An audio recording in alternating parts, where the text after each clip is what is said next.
چلیے بسم اللہ الرحمن الرحیم. ولو قال لها ان دخلت الدار فانت طالق واحدة وواحدة فدخلت وقعت عليها واحدة عند ابي حنیفة وقال تقع سنتان. دیکھیے، اگر اپنی بیوی سے کہا جو غیر مدخول بہا ہے کہ اگر تو گھر میں داخل ہوئی تو تجھے طلاق ایک اور ایک، عطف کے ساتھ کہا اس نے ایک اور ایک،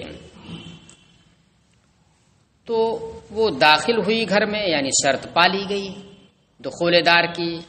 وقعت علیہا واحدۃ، تیس صورت میں چونکہ وہ غیر مدخول بہا ہے اس لیے اس کے اوپر ایک طلاق واقع ہوگی امام صاحب کے نزدیک، اور صاحبین نے کہا کہ نہیں دونوں واقع ہو جائے گی اس صورت میں.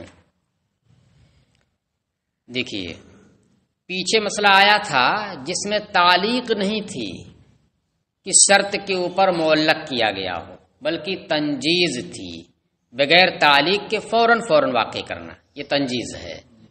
کیا آیا تھا؟ انت طالق واحدتن و واحدتن، تو بالاتفاق بغیر کسی اختلاف کے ایک طلاق واقع ہو رہی ہے، دوسری لغو ہو جا رہی ہے. ایک طلاق واقع ہو رہی ہے اور دوسری لغو ہو جا رہی. کیوں؟ اس لیے کہ یہ غیر مدخول بہا ہے، اور غیر مدخول بہا میں جب ایک واقع ہو گئی تو پھر دوسرے کا وہ محل نہیں رہے گی، کیونکہ ایک ہی سے وہ بائنا ہو جاتی ہے. مدخول بہا کا حکم الگ ہے، اس میں تو سب واقع ہو جائے گی. لیکن اس کے برخلاف اس جملے کے اندر جس کے اندر اس نے جملہ وہی استعمال کیا مگر اس کی تعلیق کر دی، ان دخلت الدار فانت طالق واحدۃ و واحدۃ، اس طرح سے اس نے کہہ دیا. تو امام صاحب کے نزدیک یہاں پر بھی وہی ہے کہ ایک ہی طلاق واقع ہوگی اس صورت میں. صاحبین کہتے ہیں کہ نہیں، ایک نہیں بلکہ اس صورت میں جبکہ تعلیق کر دی ہے تو پھر دو طلاقیں واقع ہوں گی. فرق کیا ہو گیا؟ وہاں پر تنجیز ہے اور یہاں پر تعلیق ہے. تو تعلیق کا مطلب کیا ہو گیا کہ واو کہتے ہیں مطلق جمع کے لیے ہے، وہ کہیں گے کہ واو مطلق جمع کے لیے ہے. تو اگرچہ تکلم میں ایک واحدتن پہلے ہے دوسرا واحدتن بعد میں ہے، لیکن دونوں کو جوڑنے والی چیز کیا ہے؟ حرف واو ہے جو جمع مطلق کے لیے آتا ہے. جمع مطلق کا مطلب کیا ہوا؟ ترتیب اور قران کا لحاظ کیے بغیر. جیسے میں کہوں مطلق انسان، تو مطلق انسان زید اور بکر کا لحاظ کیے بغیر مطلق انسان ہوا. تو واو مطلق جمع کے لیے ہے، اس میں ترتیب کے ایک کے بعد ایک ہو یا قران ایک ساتھ ہو، اس کا لحاظ کیے بغیر ہے. تو جب جمع مطلق کے لیے ہے تو اس میں ترتیب اور تعقیب نہیں ہوگی کہ واحدتن پہلے ہے پھر دوسرا واحدتن بعد میں. نہیں، مطلق وہ کیا کرے گا؟ جمع کر دے گا. مطلق اس نے کیا کر دیا؟ جمع کر دیا. تو اس وجہ سے چونکہ اس نے شرط پہلے استعمال کی، شرط کے بعد جزا کی، اس جزا کو اس نے اس کے اوپر معلق کر دیا. تنجیز اس میں نہیں ہے.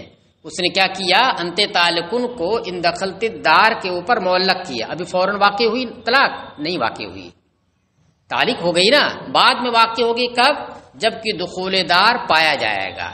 تو اس وجہ سے اس صورت میں چونکہ واو جب مطلق جمع کے لیے ترتیب اور قران کا لحاظ کیے بغیر، تو پھر چونکہ فوراً جب واقع نہیں ہوئی تو یہ دونوں جمع ہو گئے.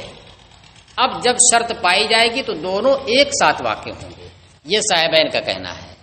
اور امام صاحب کا کہنا ہے کہ نہیں، واو مطلق جمع کے لیے اگرچہ ہے لیکن جب وہ پایا جائے گا یا تو قران کے ساتھ پایا جائے گا دونوں ایک ساتھ، اور یا تو تقدیم و تاخیر کے ساتھ پایا جائے گا، ایک پہلے دوسرا بعد میں پایا جائے گا.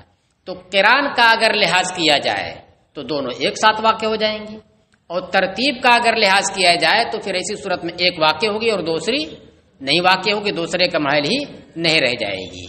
تو دونوں ایک ساتھ واقع ہو، یہ ہو گیا مشکوک. یہ کیا ہو گیا؟ مشکوک ہو گیا. تو جب مشکوک ہو گیا تو شک کی بنیاد پر ایک تو واقع ہوگی ہی، ایک تو واقع ہوگی ہی، چاہے آپ واو کو قران کے معنی میں لیں چاہے ترتیب کے معنی میں لیں، ایک تو واقع ہوگی ہی، دوسرے کا واقع ہونا یہ کیا ہو گیا؟ مشکوک ہو گیا۔ تو اس وجہ سے اس صورت میں بھی جیسے بغیر تعلیق کے پیچھے آپ نے پڑھا انت تعلقن واحدتن و واحدتن میں آپ کے نزدیک بھی کیا تھا؟ ایک ہی واقع ہو رہی تھی، دوسرے کا محل نہیں، اگرچہ واو مطلق جمع کے لیے ہے۔ تو اسی طریقے سے یہاں پر بھی بس فرق کیا ہو گیا؟ یہاں پر تعلیق ہو گئی۔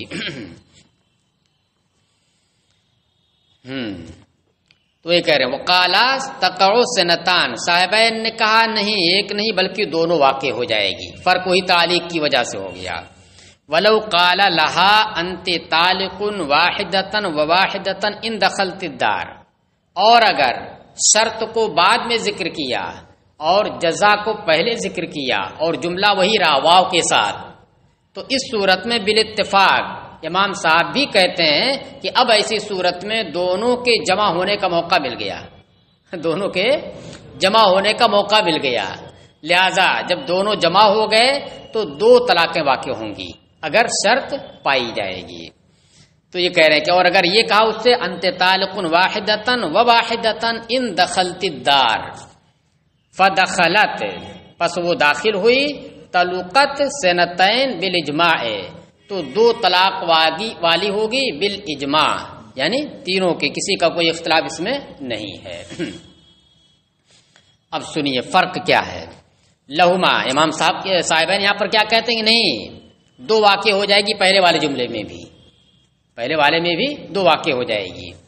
لہما ان حرف الواو للجمع المطلق، صاحبین کی دلیل اختلافی والے مسئلے کی دلیل دے رہے ہیں، یہ اتفاقی کی دلیل دینے کی ضرورت ہی نہیں، کہہ رہے ہیں کہ حرف واو یہ جمع مطلق کے لیے ہے۔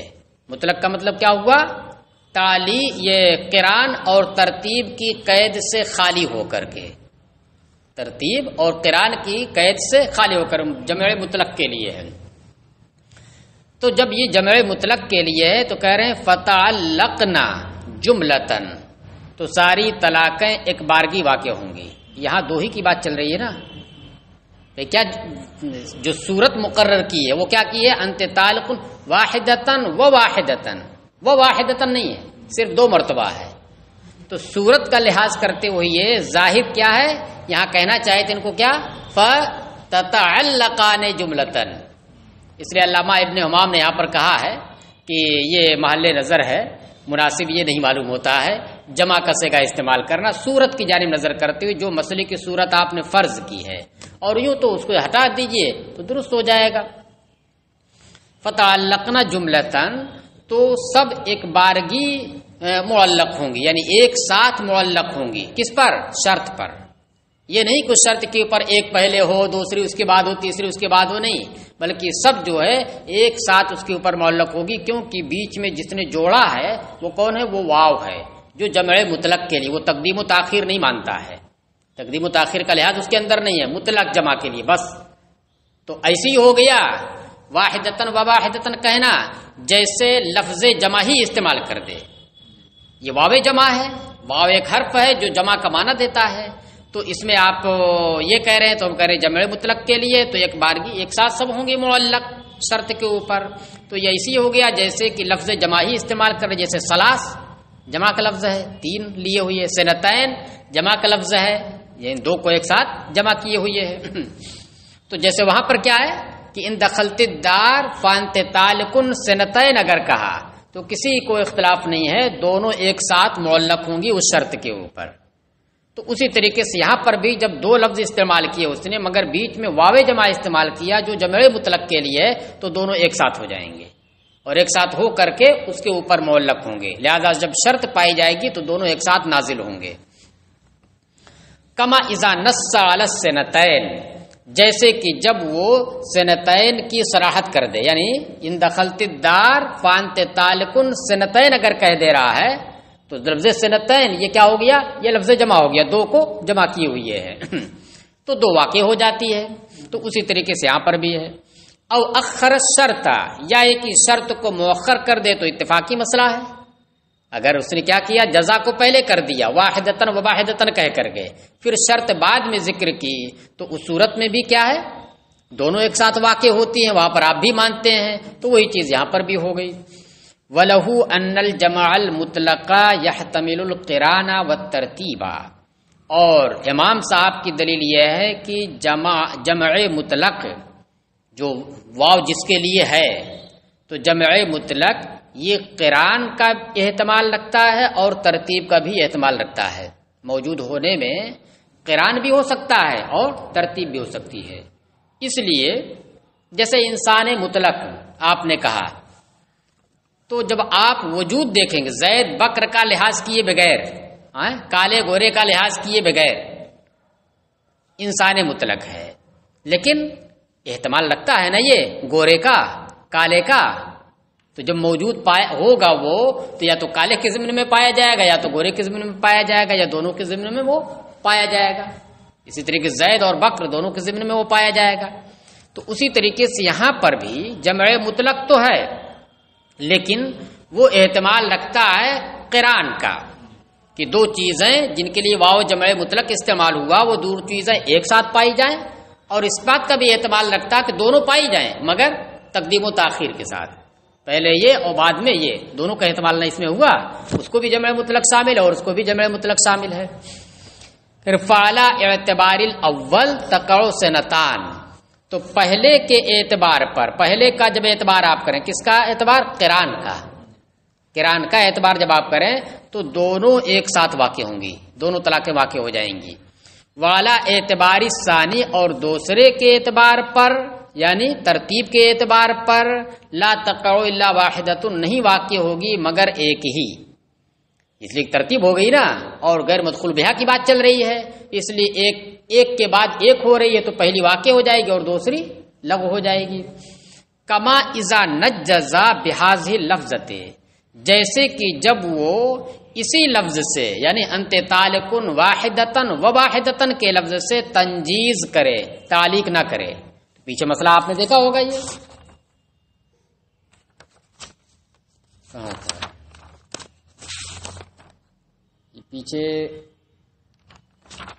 پیچھے آیا ہے وہ مسئلہ انت تعلقن واحدتن، دیکھیے یہ صفحہ 351 پر نیچے کی دوسری سطر، نیچے سے آپ دیکھیں گے دوسری سطر، وَقَذَا اِذَا قَالَ لَهَا انت تعلقن واحدتن و واحدتن، تنجیز ہے یہ، تعلیق نہیں ہے، فوراً واقع کرنا، کسی کے اوپر معلق نہیں کرنا ہے، تو اس صورت میں کیا ہے، وقعت واحدتن لما ذکرنا، ایک ہی واقع ہوگی اسی دلیل کی وجہ سے جو ہم نے ابھی ذکر کیا کہ پہلی واقع ہوئی تو اس سے بائنا ہو گئی، دوسری کمال ہی نہیں رہی۔ تو وہاں پر بھی دیکھیے واو مطلق جمع کے لیے ہے، لیکن آپ نے مطلق جمع کا اعتبار وہاں نہیں کیا ہے، اگر مطلق جمع کا اعتبار کرتے تو وہاں پر بھی کیا ہے، دونوں واقع ہونی چاہیے، لیکن یہاں پر آپ کر رہے ہیں وہاں پر آپ نہیں کر رہے ہیں، تو ایسا نہیں ہے کہ وجہ فرق نہیں ہے، وہ اگر وہاں نہیں کر رہے ہیں تو اس کی وجہ ہے، اور یہاں اگر کر رہے ہیں تو اس کی بھی وجہ ہے۔ یہاں نہ کرنے کی، یہاں جمع مطلق کا اعتبار کرنے کی جو وجہ ہے وہ یہ ہے کہ یہاں پر شرط ہے، شرط کے اوپر معلق کی جا رہی ہے طلاق، تو فوراً تو طلاق واقع نہیں ہو رہی ہے، تو اس کا مطلب کیا ہوا، وہ موقوف ہو رہی ہے اس کے اوپر، ابھی فوراً واقع نہیں ہوئی، تو جب فوراً واقع نہیں ہوئی تو دوسرے کے کہنے سے پہلے بائنا کیسے ہو گئی، فوراً نہیں نا واقع ہوئی، جب شرط کبھی پائی جائے گی، اچھا ابھی پائی ہی نہیں گئی، جب تک اس نے پھر کیا کہہ دیا، وواحدتن، واو سے جوڑ دیا، وواحدتن کہہ دیا، واو سے اس کو جوڑ دیا، اب جب واو سے اس نے اس کو جوڑ دیا تو اب دونوں ایک ساتھ ہو گئی۔ مثال دیا ہے جیسے کہ ایک مرتبہ ایک شرط کے ساتھ اس نے کیا کہا، انت طالقن واحدتن ان دخلت الدار، تو ایک طلاق معلق ہوگی، دخول دار پایا جائے گا تو ایک طلاق واقع ہو جائے گی، کس پر، اسی بائنا کی، یہ غیر مدخول بہا پر، اتنا اس نے کہا۔ پھر تھوڑی دیر کے بعد، کچھ زمانے کے بعد پھر ایک شرط استعمال کر رہا ہے، انت تعلقن واحدتن ان دخلت الدار، یا ان دخلت الدار فانت تعلقن واحد، اس طرح سے اس نے استعمال کیا، شرط کو پہلے لائیے۔ تو یہاں پر مسئلہ یہ ہے کہ دو طلاقیں اس کے اوپر ہو جائیں گی، اب جب دخول دار پایا جائے گا تو دونوں طلاقیں ایک ساتھ واقع ہوں گی، تو اس کا مطلب کیا ہوا، شرط میں کچھ فرق ہے، تو اس لیے یہاں پر انہوں نے کیا ہے شرط کا جملہ جب استعمال کیا تو اس کا مطلب کیا ہو تنجیز نہیں فوراً نہیں واقع کر رہا کہ فوراً بائنا ہو جائے دوسرے کے کہنے سے پہلے وہ واحدتاً کہنے سے پہلے بائنا نہیں ہو رہی ہے موقوف ہو جا رہی ہے طلاق اس کے اوپر معلق ہو جا رہی ہے اس لیے جب معلق ہو جا رہی ہے واقع نہیں ہو رہی ہے تو اس کے بعد دوسرا اس نے استعمال کر دیا اور ایسا لفظ استعمال کیا جو جمع کر دے رہا ہے جمع مطلق تو دونوں ایک ساتھ معلق ہو جائیں گے اور جب دونوں ایک ساتھ معلق ہوں گی تو شرط کے پائے جانے کے وقت دونوں ایک ساتھ اس کے اوپر نازل بھی ہو جائیں گے. چلیے تو وہ صاحب کما اذا نجزا بہذه اللفظتے جیسے کہ جب وہ اس لفظ کے ساتھ تنجیز کرے تو وہاں پر بالاتفاق مثال اوپر دیکھ میں نے سطر پہ دے دیا ہے انت طالقن واحدتن وواحدتن شرط نہیں اس میں ذکر کی تو بالاتفاق کیا ہو رہا ہے ایک ہی طلاق واقع ہو رہی ہے دوسری نہیں. فلا یقع الزائد علی الواحدۃ بالشک لہذا ایک سے زائد شک کی وجہ سے واقع نہیں ہوگی. ایک سے زائد والے میں شک ہو گیا کیوں شک ہوا کیونکہ ترتیب کے لیے بھی ہو سکتا ہے اور قران کے لیے بھی ہو سکتا ہے تو قران کا احتمال ہونے کی ترتیب کا احتمال ہونے کی وجہ سے اب دوسرے والے میں شک ہو گیا. اگر ترتیب آپ مان رہے ہیں تو دوسرے کا محل نہیں ہوگی وہ. بخلاف ما اذا اخر الشرط برخلاف صورت کے جب کہ اس نے شرط کو مؤخر کر دیا ہو شرط کو مؤخر کر دیا تو اتفاقی مسئلہ اس سے آپ نے اپنے مسئلے کی آپ نے موقف کی تائید پیش کی کرنی وہ اس سے ہٹ کر کے ہے کہہ رہے برخلاف اس صورت کے جب کہ اس نے شرط کو مؤخر کیا ہو تو وہاں پر دونوں کے جمع ہونے کا موقع مل گیا اس لیے کہ جب اس نے کہا انت طالقن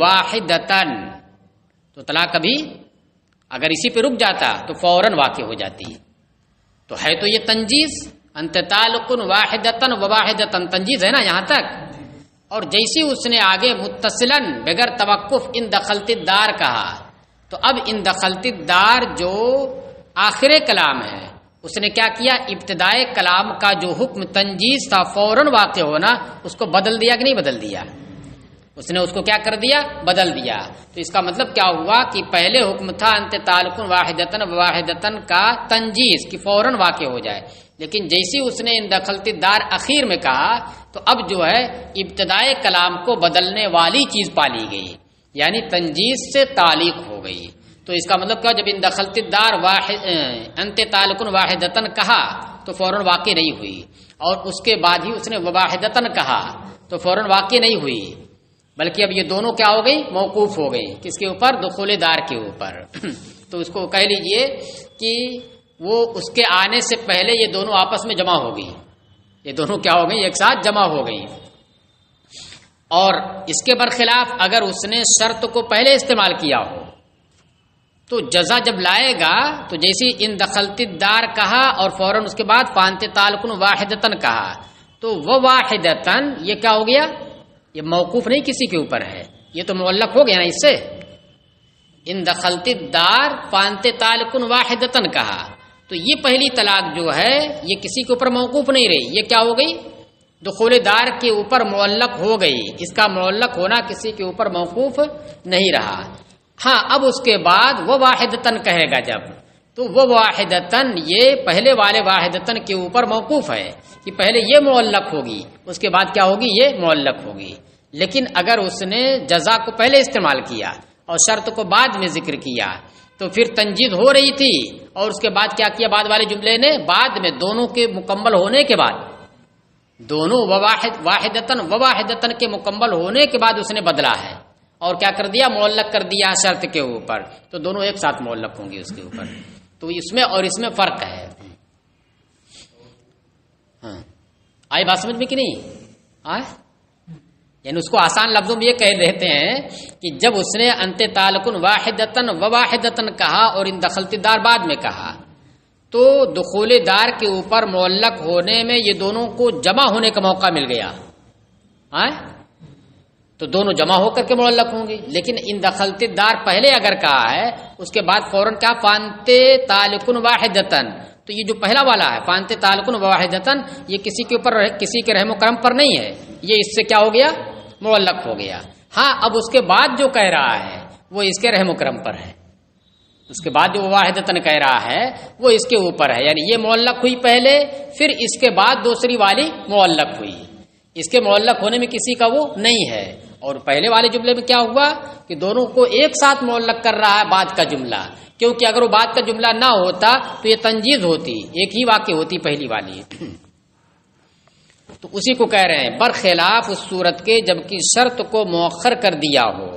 لأنه مغیر صدر الکلام، اس لیے کہ شرط نے کیا کیا، صدر کلام کو بدل دیا ہے. شرط صدر کلام کو بدلنے والی ہے. صدر کلام جو ابتدائے کلام تھا انت تعلقن واحدتن وواحدتن، اس کا حکم کیا تھا، تنجیز، فوراً واقع ہو جائے. اب اس نے کیا کر دیا، اس کو بدل دیا ہے، تعلیق کی جانب منتقل کر دیا. فیتوقف الاول علیہ، لہذا اول کلام پورے کا پورا، اول کلام پورے کا پورا یہ اسی کے اوپر موقوف ہو جائے گا. کس کے اوپر موقوف ہو جائے گا، اخیر والے کلام کے اوپر جو شرط بعد میں آ رہی ہے. فیقعن جملتن، اس لیے یہ سب کے سب ایک ساتھ واقع ہوں گی. یہاں پر بھی وہی ہونا چاہیے تھا ظاہر کے اعتبار سے، کیونکہ شرط صورت کون سی فرض کی ہے، دو ہی طلاق کی، واحدتن و واحدتن، تو اس کے مناسب کیا ہونا چاہیے، فیقعان، تسنیہ ہونا چاہیے نا. ولا مغیر فیما اذا قدم الشرط، اور جس صورت میں شرط کو مقدم کیا ہو اس صورت میں آخر کلام ابتدائے کلام کے حکم کو بدلنے والی کوئی چیز نہیں ہے، پہلے ہی سے تعلیق ہے. کیا ہے، پہلے ہی سے تعلیق ہے. تعلیق کیا، شرط پہلے استعمال کی، اس کے بعد ایک جزا لایا تو وہ جزا معلق ہو گئی اس کے اوپر. اب بعد میں جو اس سے جوڑ رہا ہے وہ کیا ہے، واو جمع کے ساتھ جوڑ رہا ہے، تو قران کا بھی احتمال ہے اور کس کا احتمال ہے، ترتیب کا بھی احتمال ہے. تو قران کا اعتبار کریں تو دونوں ایک ساتھ ہو کر کے معلق ہوں گی، اور ترتیب کا اعتبار کریں تو پہلی معلق ہوگی اور دوسری اس کے بعد معلق ہوگی، اور جب بعد میں معلق ہوگی تو پھر اس کا اعتبار ہی نہیں ہوگا.